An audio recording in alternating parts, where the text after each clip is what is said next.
Amém.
Ok, irmãos, vamos fazer uma leitura bíblica responsiva. Os versículos já estão aqui nos slides. Vai ser lá de 2 Timóteo, capítulo 3, do versículo 14 ao 17, tá?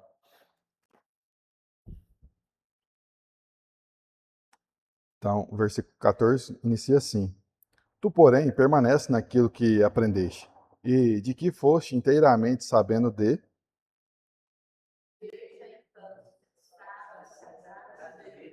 Que podem tornar-te sábio para a salvação pela fé. Toda a escritura é inspirada por Deus, útil para o ensino, para a repreensão, para a correção, para a educação, A fim de que o homem de Deus seja perfeito e perfeitamente habilitado para toda boa obra. Amém.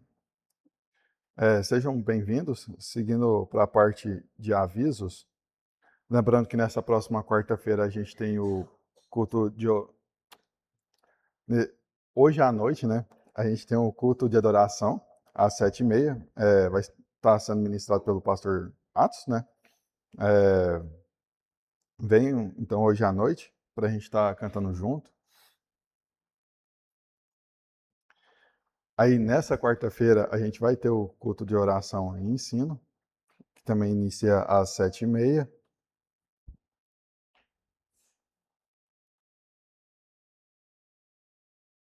E também lembrando para as mulheres, vai ter a reunião de mulheres lá na Igreja Batista Fundamental em Araguari. A preleitora vai ser a Esther. Então se organize, tá? Para vocês estarem indo lá em peso. E é isso, irmãos.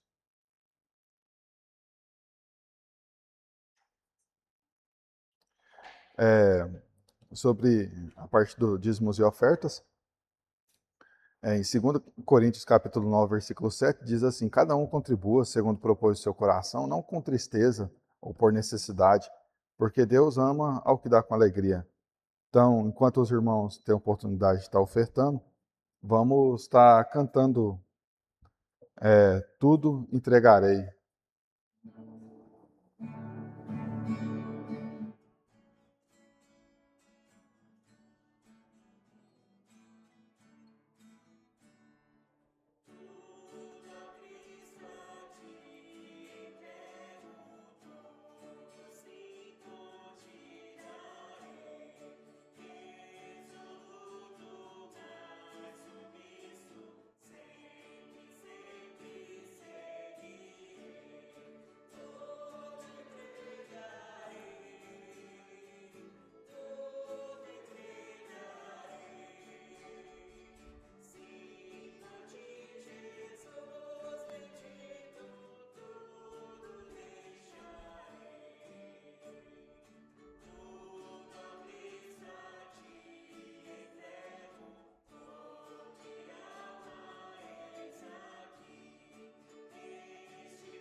seja os pastores, os membros da igreja, os líderes de palavra, nos abençoe, Senhor. Em nome de Jesus.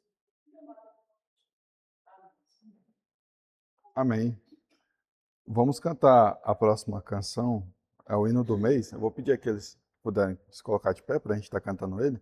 A lei do Senhor é perfeita.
Ai, eu te agradeço.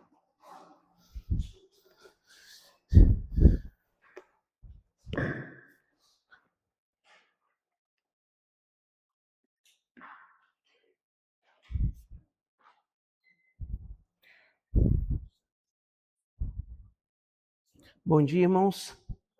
Hoje a gente se atrapalhou um pouquinho na questão dos slides, do culto online. Eu acredito que não está online, por alguma coisa que a gente deve ter esquecido ali. Por isso que é tão importante o trabalho... como é que a gente chama?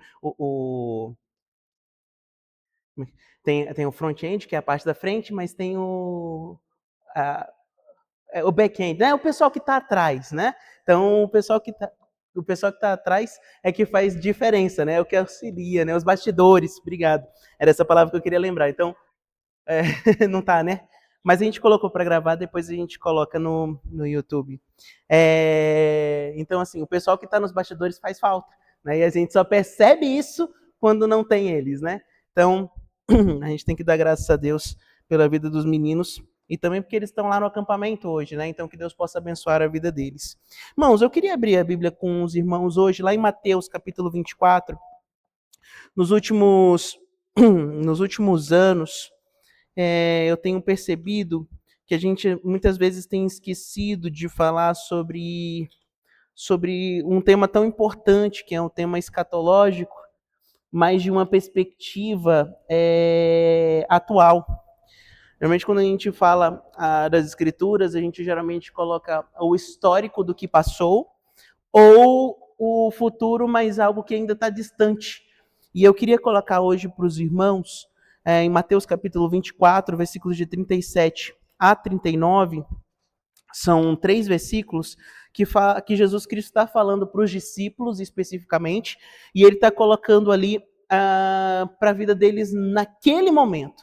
É algo escatológico, é algo que iria acontecer futuramente, mas ele estava inserindo para os discípulos ali, naquele momento. O que aquele futuro implicaria nas vidas deles ali naquele exato momento. E eu queria ler com os irmãos, então, Mateus 24, de 37 a 39, que diz assim: Pois assim como foi nos dias de Noé, também será a vinda do Filho do Homem. Porquanto assim como nos dias anteriores ao dilúvio, comiam e bebiam, casavam e davam-se em casamento, até o dia em que Noé entrou na arca. E não perceberam, senão quando veio o dilúvio e os levou a todos. Assim será também a vinda do Filho do Homem. Então vamos orar? Senhor Deus, aqui na tua presença, nós queremos te agradecer pelo privilégio que o Senhor tem nos dado de poder estudar a tua palavra, de poder estar aqui hoje pela manhã, juntos em comunhão, para adorar o teu santo nome. Te pedimos que o Senhor continue nos abençoando, nos guardando e traga para nós, ó Pai, lições que possam fazer diferença no nosso dia a dia, que nós possamos realmente sair daqui aplicando a tua palavra e vivendo ela. É isso que nós te pedimos em nome do Senhor Jesus. Amém. Então, amém, meus irmãos. Então, queria começar com os irmãos falando justamente sobre os objetivos que nós temos hoje pela manhã, nesses 30 minutos. Primeiro é entender o sentido geral do texto. O pastor Jamil tem falado sobre a questão da hermenêutica, né, durante essas últimas semanas, e eu queria falar justamente sobre uma coisa que ele falou, que ele disse que tinha o quê? 2 tipos de contexto. Lembra quais são?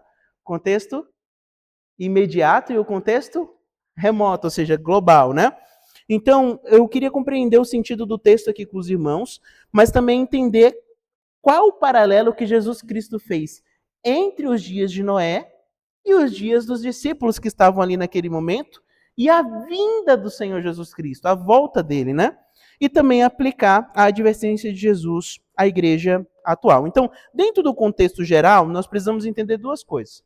No contexto literário do livro de Mateus, Jesus Cristo estava falando ali no Monte das Oliveiras para os seus discípulos. E Mateus 24 aqui, Jesus Cristo vai integrar aqui o discurso escatológico dele a respeito das coisas que viriam a acontecer depois da sua ida. E também na sua volta. Então, o cenário aqui ele foi um cenário privado. Foi entre ele e os seus discípulos, certo? Então, quando você volta aqui um pouquinho, no versículo 3, do próprio texto de Mateus 24, os discípulos dizem assim, Jesus disse para eles, na verdade. Vou ler o 1 ao 3, tá? Tendo Jesus saído do templo, ia retirando-se quando se aproximaram dele os seus discípulos para lhe mostrar as construções do templo. Ele, porém, lhes disse: Não vedes tudo isto? Em verdade vos digo que não ficará aqui pedra sobre pedra que não seja derribada. Eles estavam ali no templo, saíram do templo, os discípulos maravilhados falam para eles a respeito do templo, e aí ele dá essa resposta para eles. Uma vez que eles finalizam ali, eles saem do templo, olha o versículo 3. No Monte das Oliveiras, achava-se Jesus assentado quando se aproximaram dele os discípulos, em particular. E lhe pediram: dize-nos quando sucederão essas coisas e que sinal haverá da tua vida e da consumação do século. E aí Jesus Cristo, durante todo o capítulo 24, ele vai falar justamente sobre a sua volta, sobre a sua vinda e sobre os finais, sobre o final dos tempos e sobre as coisas que iriam acontecer. Então, Jesus ele vai responder em 3 camadas aqui para os seus discípulos. A primeira é justamente o que iria acontecer logo de imediato, depois que Jesus Cristo morresse e fosse para os céus. o que iria acontecer com eles. Mais ou menos por volta de 70 depois de Cristo, houve então ali a destruição de Jerusalém. Foi a primeira coisa que Jesus Cristo falou. Olha, tá vendo esse templo? Olha que beleza. Jesus Cristo disse o quê?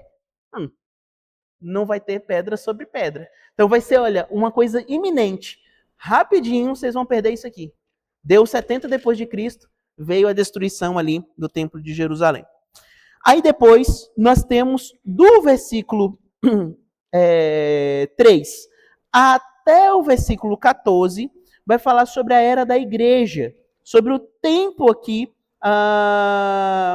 que viria a acontecer nesse momento, não somente nesses versículos, mas também um pouquinho mais para frente, quando Jesus fala sobre a vinda do homem, sobre as parábolas da figueira, sobre a parábola do bom servo e do bom servo e do servo mau. Então, todos esses aqui são falando sobre a igreja que viria a acontecer depois, né? O Jesus Cristo iria subir e viria a acontecer isso. E por último, Jesus Cristo vai falar sobre a consumação final, são as coisas que viriam depois da sua vinda, certo? E aí você vai ter aqui o capítulo 24, o capítulo 25, onde é que ele vai falar exatamente sobre essas coisas. E aí nós temos o versículo 37 e 39, que se encontra no meio disso tudo. Porque ele está aqui numa seção que trata do sentido da imprevisibilidade da vinda do Filho do Homem. Ou seja, não tem como se saber quando Jesus Cristo vai voltar. É impossível. Não cabe ao homem saber isso. Mas Jesus deu o quê? Passos do que haveriam de acontecer antes da sua volta. E aí ele sai falando esses passos, um por um. E aí dentro do contexto teológico aqui, comparando, né, fazendo uma tipologia, Jesus ele não usa Noé aqui como uma alegoria. Porque muita gente trabalha aqui essa parte, dizendo assim, olha, tá vendo? Jesus aqui está dizendo que como nos dias de Noé, assim também vai ser hoje. Então, vamos fazer só um comparativo, uma alegoria para entender mais ou menos como é o sentido. Não. Jesus aqui não usa o texto de Noé como uma lição moral simples, ou uma ilustração moral simples. Não, Jesus Cristo ele vai utilizar duas coisas aqui.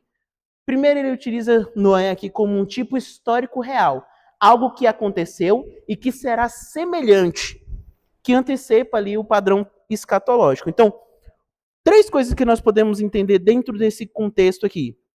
O dilúvio foi um evento histórico e foi um evento real. Segundo, a geração de Noé existiu. E terceiro, o juízo vem de forma súbita e irreversível ali para cima do povo, certo?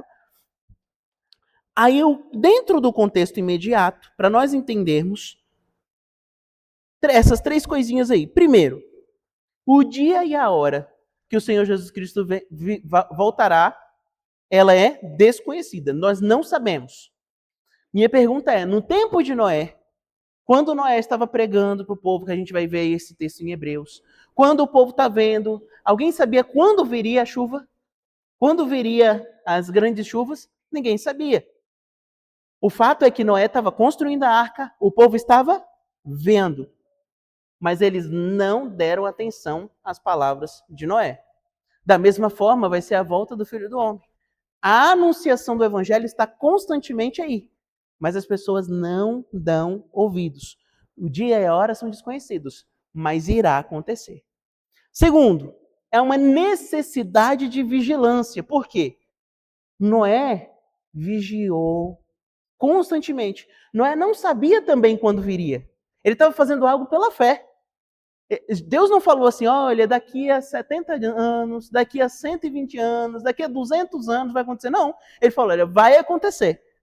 Então, se prepara. Constrói a arca, coloca os animais, prepara a comida. Então, assim, Deus deu ordens para ele, com tudo certo, para que ele se preparasse para o grande do dilúvio. Da mesma forma, a igreja atual. Jesus Cristo, ele deu uma série de ordenanças e uma série de princípios para que a igreja atual se preparasse para a sua volta. E nós vivemos esse período. É o mesmo período semelhante ao que Noé passou. E terceiro, Noé foi um exemplo histórico, ou seja, não é uma história que nós contamos para as crianças para elas dormirem. Não é uma história como a gente conta, por exemplo, a história da Branca de Neve, a história dos personagens de desenho animado. Não, foi uma história real. Então, como uma história real, nós precisamos entender que Jesus Cristo utilizou aquele contexto para dizer, olha, vai ser igual, não vai ter mudanças. Sabe quais são as mudanças? O fato histórico. O resto é tudo igual. O tempo será igual, a medida de vigilância será igual, a medida de visualização do que vai acontecer vai ser igual. Então, irmãos, nesse paralelo com Noé, Jesus trata Noé como uma pessoa histórica, ele trata o dilúvio como um evento real e ele trata o juízo como algo que vai acontecer literalmente. Aí, meus irmãos, nós precisamos entender, fazer uma exegese aqui do texto. O que é uma exegese? Só para os irmãos entenderem. É pegar o texto e olhar as palavras que o texto fala. No nosso português, eu estava conversando com o Carlton essa semana, né, Carlton? A gente estava falando assim, é interessante quando a gente faz uma exegese, porque quando a gente pega a exegese, a gente pega o sentido real da palavra. Vou dar um exemplo para os irmãos, só para os irmãos entenderem. Quando Jesus Cristo está falando com Pedro lá, depois depois que ele ressuscita, que está ali com os discípulos, Jesus não pergunta para ele, Pedro, por que tu me amas? Ele pergunta 3 vezes, não é? Quando a gente dá uma olhada no contexto, no texto de forma rápida, a gente fala, Pedro negou 3 vezes, Jesus está perguntando 3 vezes para ele, para ver se ele firma. Mas o texto não quer dizer nada daquilo. Dentro das palavras, nós utilizamos uma palavra chamada o quê? Amor. Então, quando Jesus Cristo pergunta para ele, Pedro, tu me amas? No português é o quê? Pedro, você me ama? Dentro do contexto, a gente é um amor de mestre para discípulo. Mas Jesus não estava perguntando isso para ele. As palavras no grego, elas dizem outro sentido. Por quê? Para nós, gostar, amar de esposo para esposa, amar de pai para filho, amar de irmão para irmão. A gente utiliza a mesma palavra. Então, o que diferencia é o contexto. Por exemplo, a forma como eu amo minha esposa é diferente da forma como eu amo o Carlton. A forma como eu amo o Carlton é diferente da forma como eu amo minhas filhas. São diferentes tipos de amor, certo? Só que no grego existe uma palavra para cada tipo de amor. Então você tem o amor de Deus, que é ágape. Você tem o amor entre os irmãos, que é filéu. Você tem o amor entre um homem e uma mulher, que é o eros. Então são palavras diferentes dentro do mesmo contexto, que no português a gente traduz como uma palavra só. Então quando Jesus pergunta para Pedro, Pedro, tu me amas? A primeira pergunta foi um amor fraternal, ele utilizou a palavra filéu. Pedro, você me ama? Você gosta de mim? E Pedro diz, Senhor, eu te amo, eu gosto do Senhor. Mas na segunda vez que Jesus pergunta para ele, Jesus pergunta, Pedro, agapau para mim? O que significa? Pedro, tu me amas com o amor de Deus? Que é um amor que ele não tem medida. Por isso que Pedro recua e disse, Senhor, tu sabes que te amo. Na terceira vez que Jesus pergunta a mesma palavra. Pedro, é como se ele dissesse, você tem certeza que você me ama? Mas me ama como Deus ama? Aí o que o texto diz lá? Que Pedro, entristecido, responde, Senhor, tu sabes que eu te amo. Por quê? Porque agora se referia à sua negação. Olha, eu neguei a ele, mas agora eu estou dizendo, eu estou disposto a morrer por ele. Então, você olha o sentido de cada uma das palavras. Ele pergunta primeiro sobre o amor fraterno e depois 2 vezes ele pergunta se ele ama com o amor de Deus. Então, quando você olha o texto, dentro da palavra originais que o texto traz, isso faz uma grande diferença. Por isso que eu queria, dos versículos 37, 38 e 39, olhar rapidamente aqui os textos, porque eu quero depois falar uma coisa para os irmãos. Dentro aqui do texto, versículo 37, ele fala assim, assim como nos dias de Noé. Tem a frase no grego, eu não vou ler aqui, porque ela é um pouco grande, e o meu grego está meio enferrujado. Então, para eu não correr o risco de errar, então eu vou passar ela. Mas tem 2 palavras específicas que eu gostaria que nós parássemos para pensar. A primeira é hosper, que significa do mesmo modo ou exatamente como. Como nós voltamos aqui no texto de 24, no versículo 37, diz assim, pois assim como foi nos dias de Noé. O que acontece? No português, o entendimento aqui seria assim, olha, vamos fazer só um comparativo, né? Pode ser que quando aconteça, seja parecido com o que aconteceu no texto de Noé, com o que aconteceu na vida de Noé. Só que quando nós olhamos a palavra no grego, hosper, ela quer dizer vai acontecer igual. Não é assim, não é parecido, não é pode ser que aconteça. Não, o texto quer dizer assim, Jesus Cristo ele disse para os discípulos, vai acontecer, independente do que vocês pensarem ou não, vai acontecer e vai acontecer da mesma maneira. A outra palavra, também dentro desse contexto, é parousia, que significa uma presença manifesta, uma chegada oficial, uma vinda gloriosa. Era a mesma palavra que era utilizada quando reis chegavam para destruir um determinado país ou numa guerra.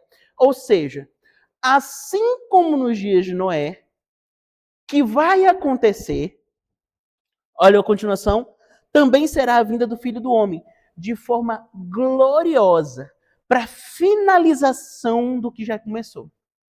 Então, Jesus ele estabelece aqui um padrão, um paralelo, né, de padrão, não de detalhes idênticos, mas de fato, porque o foco aqui não é os pecados específicos do povo, não é a corrupção genérica aqui, de forma de pegar tudo que estiver acontecendo, não é a violência extrema do mundo, porque isso vai acontecer lá em Gênesis 6. Mas aqui o foco do Senhor Jesus Cristo não são as coisas que vão acontecer, mas é a atitude da humanidade diante do aviso de Deus. É a responsabilidade da humanidade diante do que Deus mandou. Então, essa comparação de padrão a gente precisa colocar na cabeça. A ênfase aqui é na atitude humana. Por quê? Vai haver uma repetição histórica. E eu estou esquecendo, eu estou passando aqui e estou esquecendo de passar ali também. Acho que foi. Uma repetição histórica. Então, o que acontece? Indo para o versículo 38, depois eu vou voltar isso aqui rapidamente. No versículo 38, nós temos uma normalidade enganosa aqui. Porque olha o que diz aqui no versículo 38. Porquanto, assim como foi nos dias anteriores ao dilúvio, comiam, bebiam, casavam e davam-se em casamento até o dia em que Noé entrou na arca. Olha, uma observação que é importante aqui que nós precisamos entender é o seguinte: nenhuma dessas ações é pecaminosa em si. Por exemplo, comer é pecaminoso? Não. E eu gosto de comer. Os irmãos estão vendo por mim, né? Eu gosto de comer. Segundo, beber é pecaminoso? Não. Terceiro, casar é pecaminoso? Não, senão tava todo mundo, a maioria aqui estava em pecado. Né? Mas não, são coisas que Deus fez para nós. O problema aqui não é o que eles faziam, mas é como eles viviam. O problema aqui é que eles transformaram uma coisa boa em uma coisa ruim. Porque vem três coisas aqui que trabalham dentro dessa normalidade enganosa. A primeira é a autossuficiência. Nós não precisamos de Deus porque a nossa vida fomos nós que criamos. Então nós casamos, nós bebemos, nós comemos, nós fazemos o que nós queremos porque nós somos autossuficientes. Segundo, a falta de temor a Deus, ou seja, há uma indiferença espiritual aqui. Se eu não necessito de Deus porque eu sou autossuficiente, estar com Deus é balela. Pensar em Deus é balela. Viver uma vida aparentemente para Deus, negando minhas próprias paixões, é balela. E em terceiro, é uma vida sem resposta. Eu desprezo pela revelação de Deus. Quando a gente abre, eu não vou abrir porque a gente tem pouco tempo, mas em Hebreus 11:7 diz: pela fé, Noé, divinamente instruído acerca de acontecimentos que ainda não se viam, aí fazendo uma paráfrase agora, decide então servir a Deus.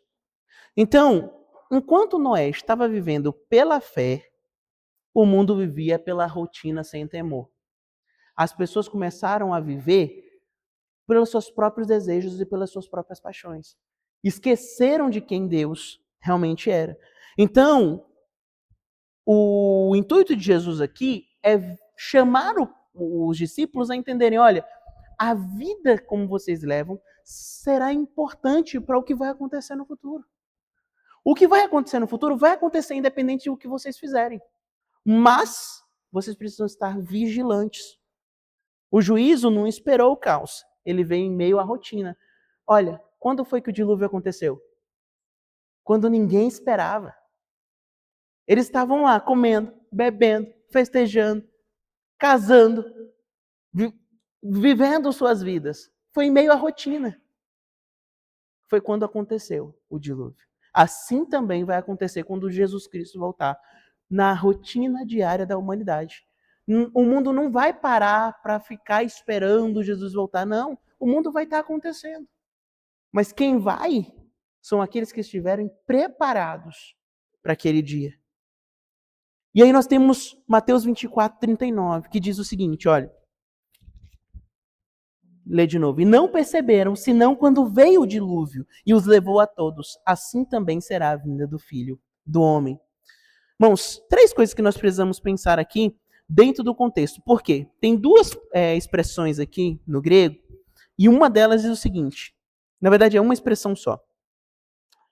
É ouk egnosan, que no grego significa não perceberam. Essa parte aqui não perceberam. Ela não significa uma ignorância intelectual, mas ela significa uma recusa em reconhecer. Por quê? Eles não estavam ignorantes quanto ao que viria a acontecer. Estavam? Não. 2 Pedro 2,5 diz o seguinte, que Noé pregou a eles. Ou seja, durante todo o tempo de construção da arca, eles estavam vendo a arca sendo construída.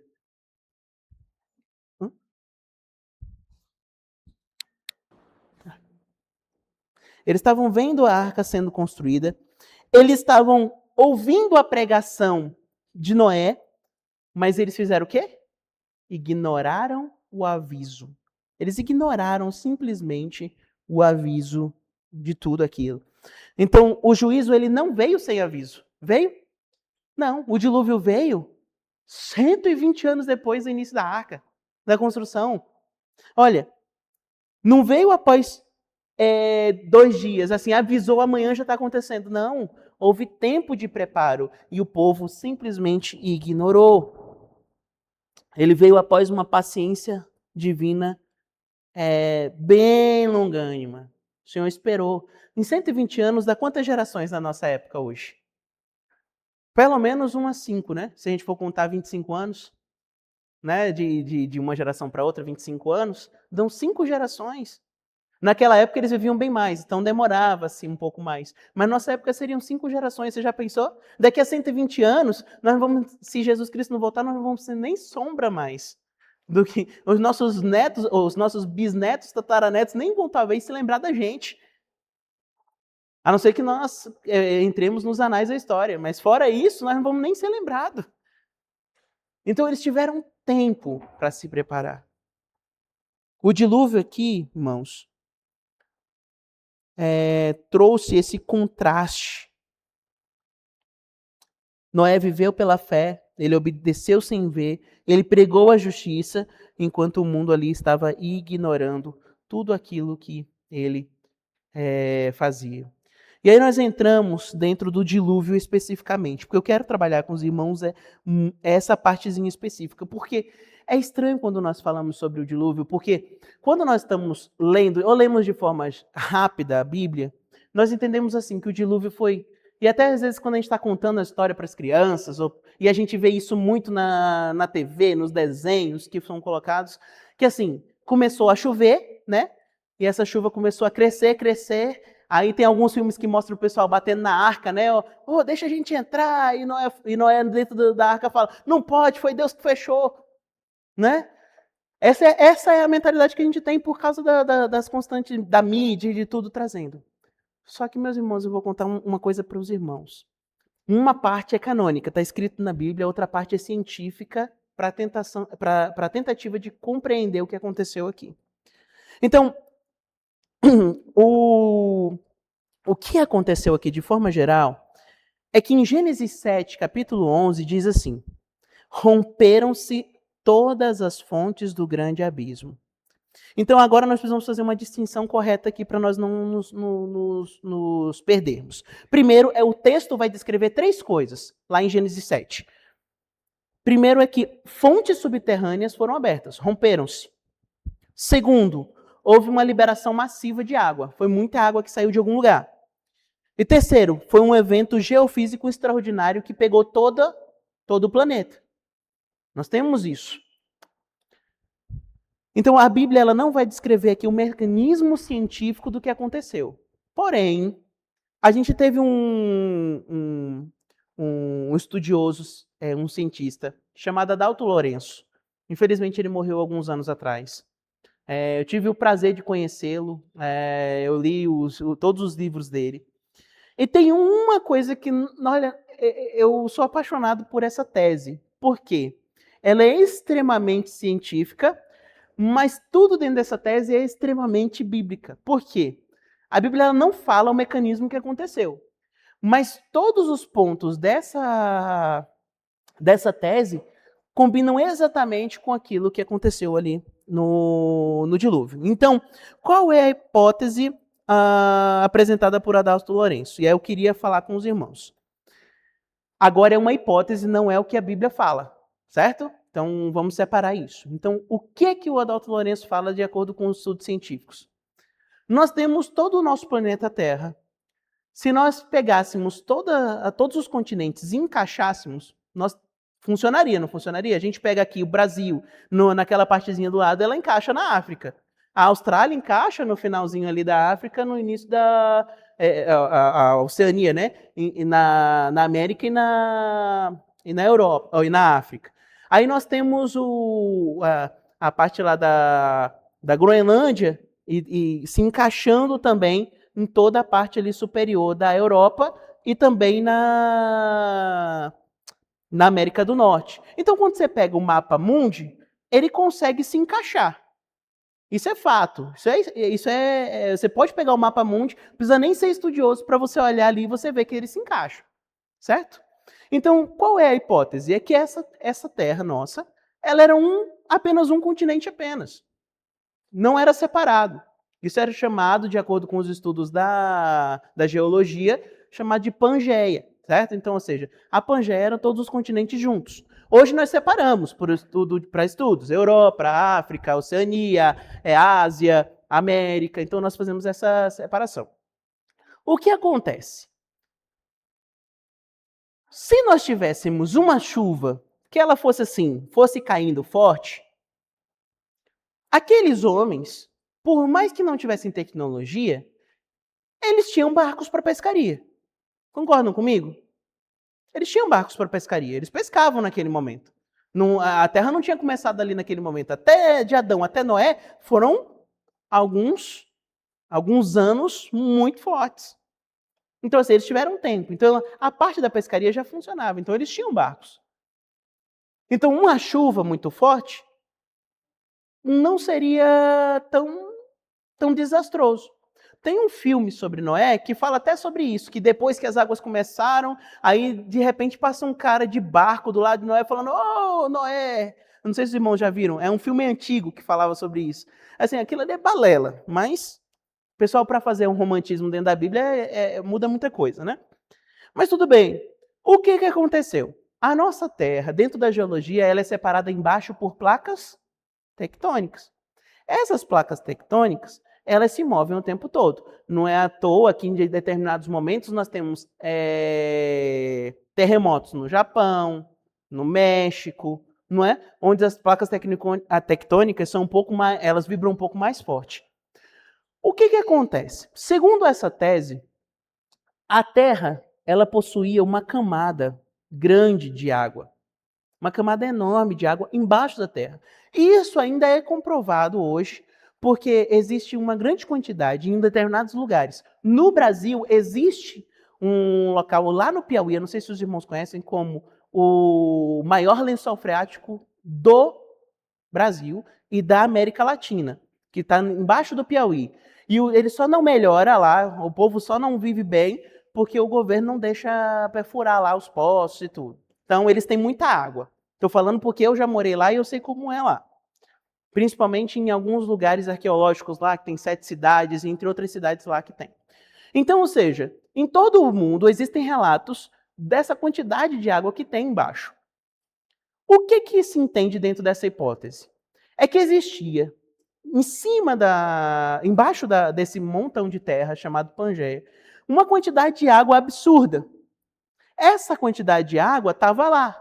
Ela impedia que as placas tectônicas se movessem e formava o quê? Uma espécie de amortecedor. Por isso não havia tantos terremotos como há hoje. Só que o que acontece?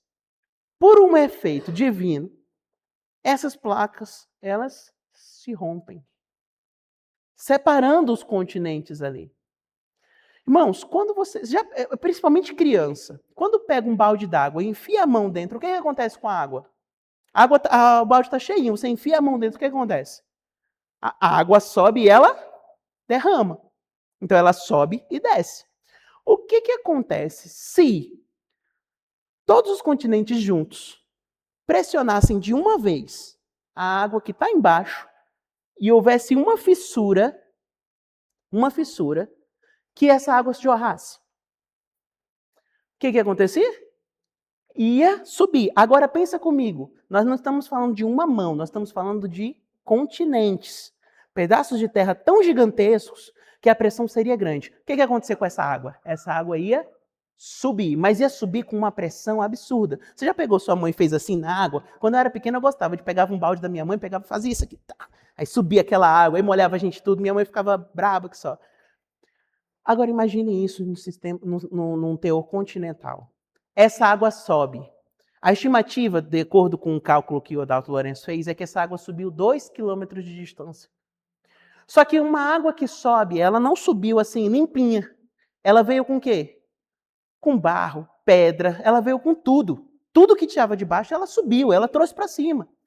Imagine essa água com... 4 quilômetros. Essa água subindo a 4 quilômetros de altura. Essa água vai para onde? Do jeito que ela subiu, ela vai ter que descer.